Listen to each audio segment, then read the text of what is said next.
ഏറ്റവും പ്രാർത്ഥിക്കുക. അമ്മേ പരിശുദ്ധ അമ്മേ, അമ്മേ പരിശുദ്ധ ദൈവമാതാവേ, ദൈവമാതാവേ, കൃപാസനത്തിലൂടെ ഞങ്ങൾക്കും ഞങ്ങളുടെ ദേശത്തിന് അമ്മ മധ്യസ്ഥം തേടി തന്ന എല്ലാ അനുഗ്രഹങ്ങൾക്കും കൃപകൾക്കും ഞങ്ങളിപ്പോൾ ഹൃദയം നിറഞ്ഞ നന്ദി പറയുന്നു. അമ്മേ പരിശുദ്ധ അമ്മേ, ദൈവമാതാവേ, 2004 ഡിസംബർ 7 ഉച്ചകഴിഞ്ഞ് 2:30 കൃപാസനത്തിൽ സംഭവിച്ച അമ്മയുടെ പ്രത്യക്ഷപ്പെടലിനെ കുറിച്ച് തിരുസഭയ്ക്ക് സമർപ്പിച്ചിരിക്കുന്ന പഠനരേഖകളുടെ പഠനം ആരംഭിക്കുവാൻ ഞങ്ങൾ താഴ്മയോടെ പ്രാർത്ഥിക്കുന്നു.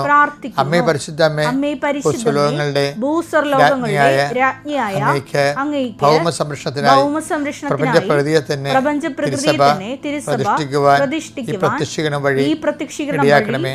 പരിശുദ്ധ അമ്മേ, ജപമാല മാതാവേ, സകല കൃപാസനം പ്രാർത്ഥനയോടും ചേർത്ത് ഞങ്ങളിപ്പോൾ പ്രാർത്ഥിക്കുന്ന ഈ കുടുംബത്തിന്റെ പ്രത്യേക നിയോഗം.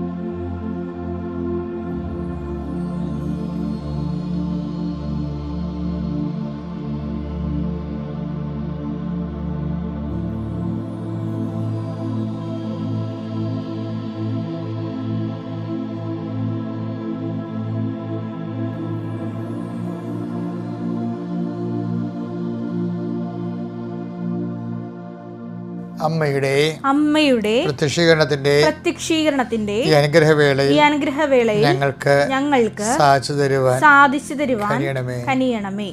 ആമേൻ. വിശ്വാസ പ്രമാണം. സർവശക്തനായ പിതാവും ആകാശത്തിന്റെയും ഭൂമിയുടെയും സൃഷ്ടാവുമായ ദൈവത്തിൽ ഞാൻ വിശ്വസിക്കുന്നു.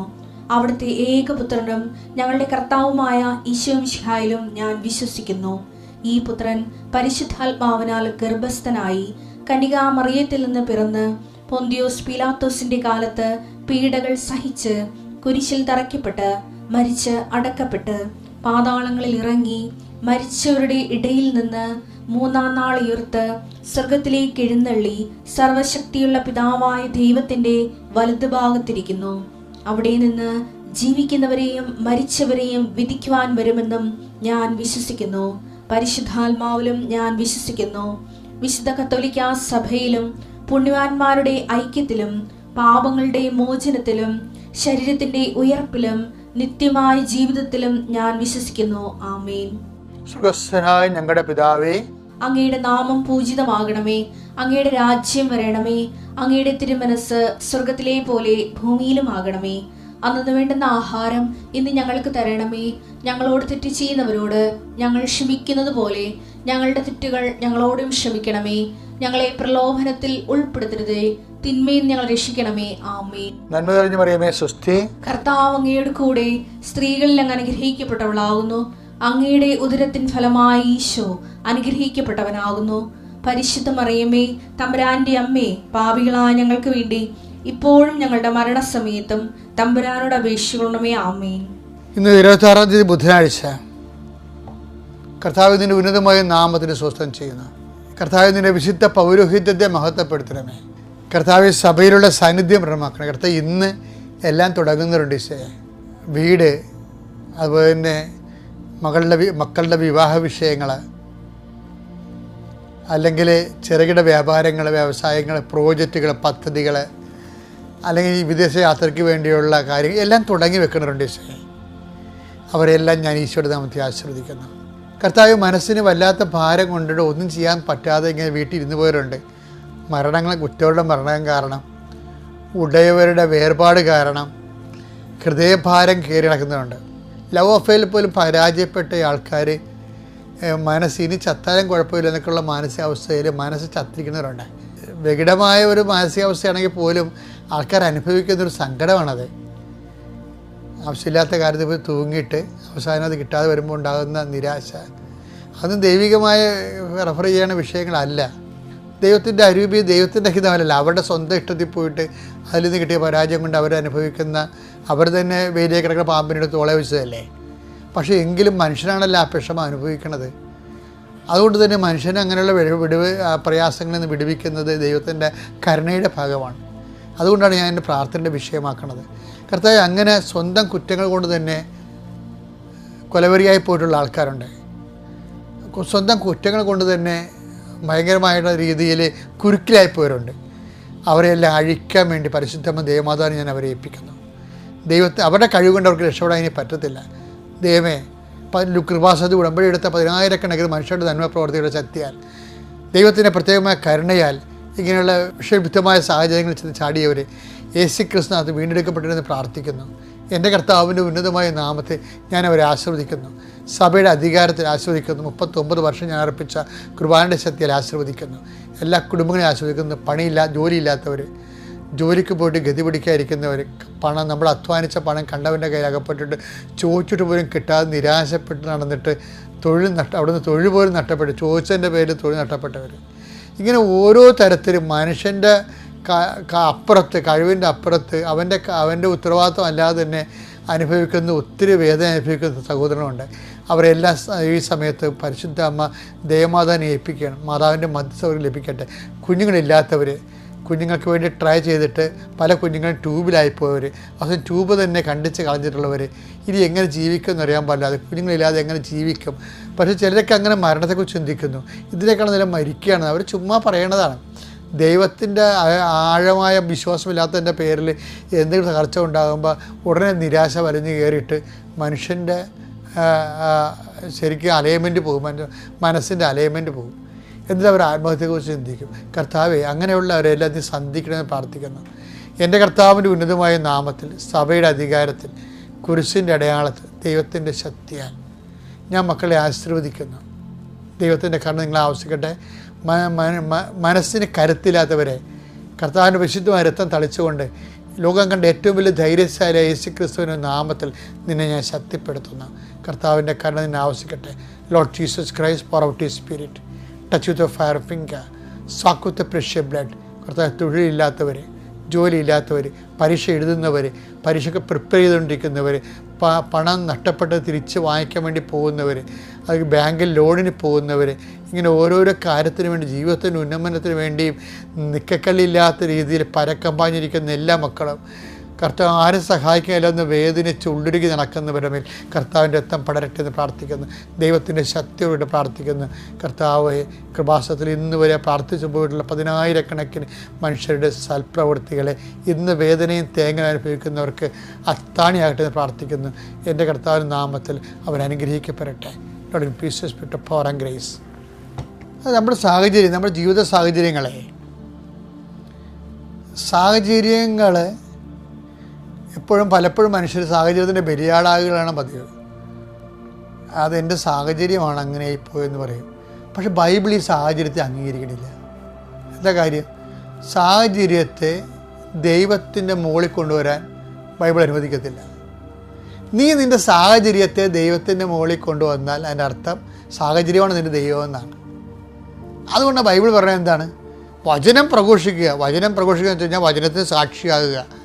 സാഹചര്യം അനുകൂലമാണെങ്കിലും അല്ലെങ്കിലും ജീവിതത്തിലെ ജീവിതത്തിൽ പല വിഷയങ്ങളുണ്ടാവും. ആ വിഷയങ്ങളിലെല്ലാം ചിലപ്പോൾ ഒരുത്തിൻ്റെ കഥ ഞാൻ എൻ്റെ കൺമുമ്പിൽ കണ്ട കാര്യമാണ്. ഒരു സ്ത്രീ ഒളിച്ചോടി പോയി.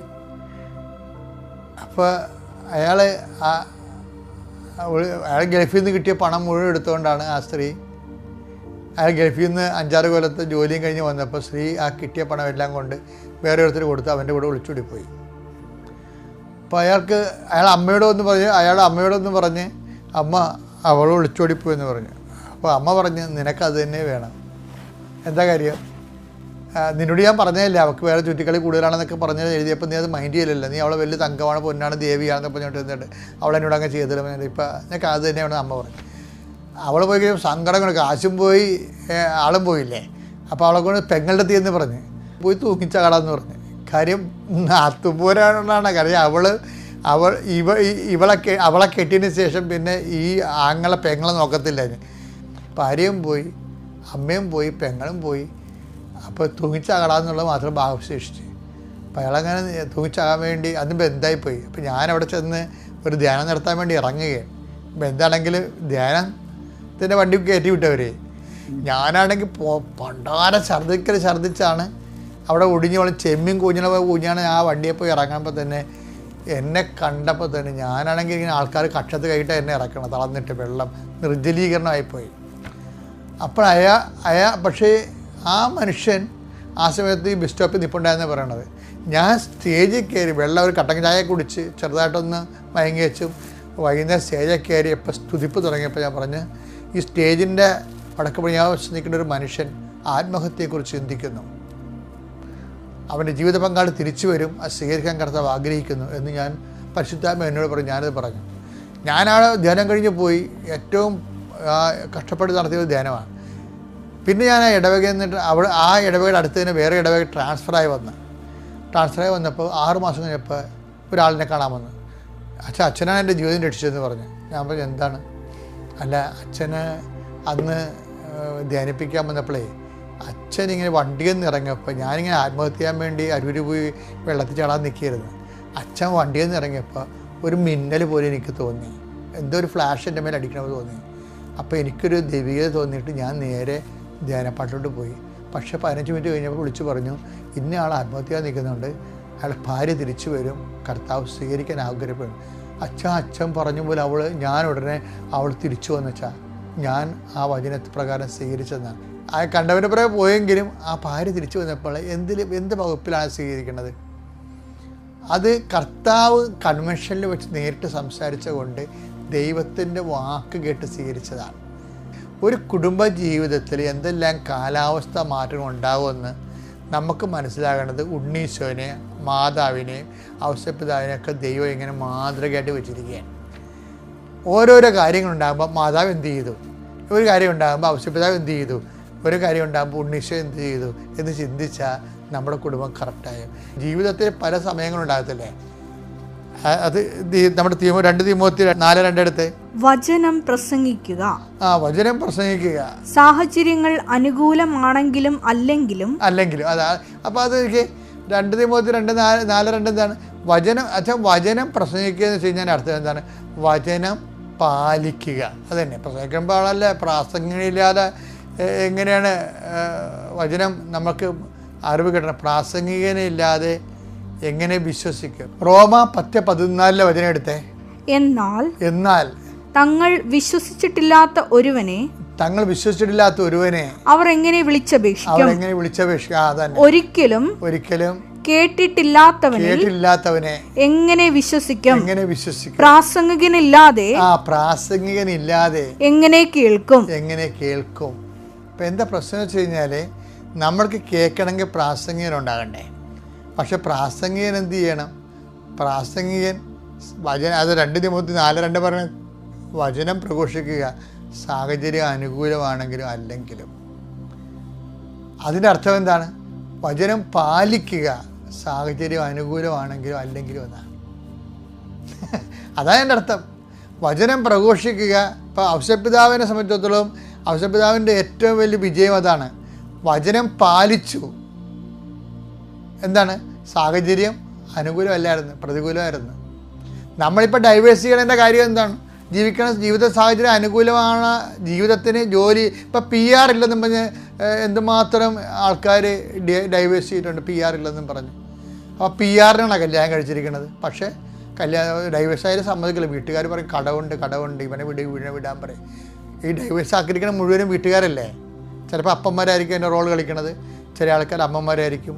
അപ്പോൾ ശരിക്കും പറഞ്ഞാൽ ഈ വചനം പ്രഘോഷിക്കുക, സാഹചര്യം അനുകൂലമാണെങ്കിലും അല്ലെങ്കിലും എന്ന് പറയുന്നതിൻ്റെ അർത്ഥം എന്താണ്?